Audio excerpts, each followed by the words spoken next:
Hey, how's it going? My name is Patrick Shore. I am 60 years old. That officially makes me a boomer. And I'm an attorney by trade. And welcome to my video.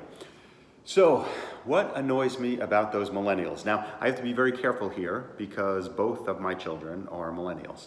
And look, I have great respect for them and folks of their age because they're growing up and in an incredibly difficult time, and they're facing issues and problems that we as boomers never faced when we were their age. With technology and social media and all of those things, they're dealing with issues that we've just never had to deal with, and they're complicated issues. So I give them a lot of credit.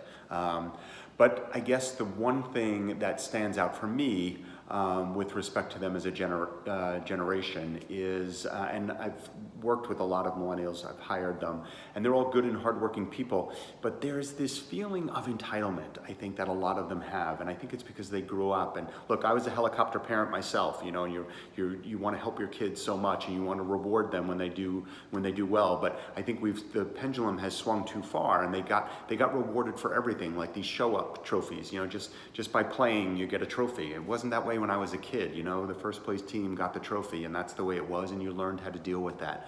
I think as a result of that, a lot of millennials now think that they are entitled. And I literally have had folks who have come to work for me, and they're great and they work hard, but they're there for 3 months and they come to me and they say, okay, I'm ready to get promoted. And they honestly feel that way, that they're entitled to that after that period of time. And I mean, I was at my job for 6 years before I got my first promotion. So I think there is that feeling amongst them.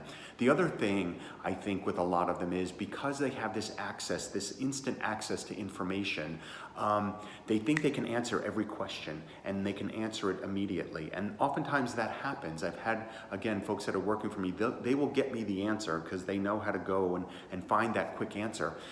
But they don't know what's behind that answer. You know, when I was younger and I had to research a problem, you researched it, and in the course of researching it, you learned about that. So you could answer the question at hand, but then you also developed this bank of knowledge around the issue, and you could talk about the issue and articulate your views and opinions on the issues. What I find with a lot of millennials is they think that just having the answer is enough, and it's a little surface level.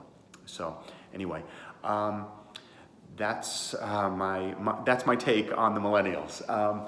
What do I think are the biggest problems in the world today? Gosh, you know, again, it's a complicated time. I think the biggest problem in my view is we, as a country, particularly, have become so divided. You know, if you hold a contrary point of view, you are attacked, you are put down. Look, I am all for diversity of thought. And I think we have to welcome that, and we have to really explore that. But bottom line is, we're all human beings, so we have to remember that we're all in this together. And to really come down on someone that hard and cancel them out of society because they might hold a different opinion, I think has really, really become problematic for us. So I think we have to find a way to come together again.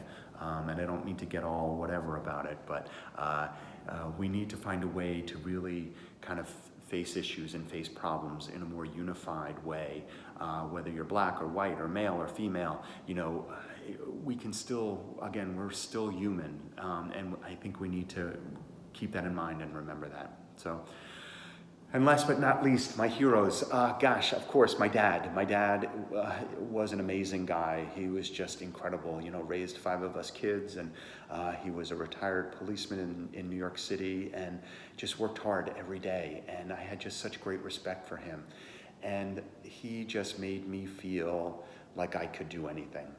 I always felt like I could go out there and make mistakes, and he would help me get back on track if I needed that help. So he will always be my hero. But my other heroes are, I think, the folks that really don't get a lot of attention. And those are the folks that go out each and every day and go to work and do their job and support their families and support their kids and just try to make their way in the world. You know, they're not necessarily superstars. They're not famous. They're not, you know, their name isn't in the news. But they're out there every day fighting the good fight, doing what's right.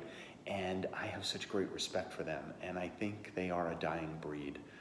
So I think we really have to really think about them and cherish them and their contributions to our society. So that's it. That's my video. I hope I didn't go on too long. I would love to be more involved in your project. So if you think I would work for you, give me a call. Thanks very much. Take care.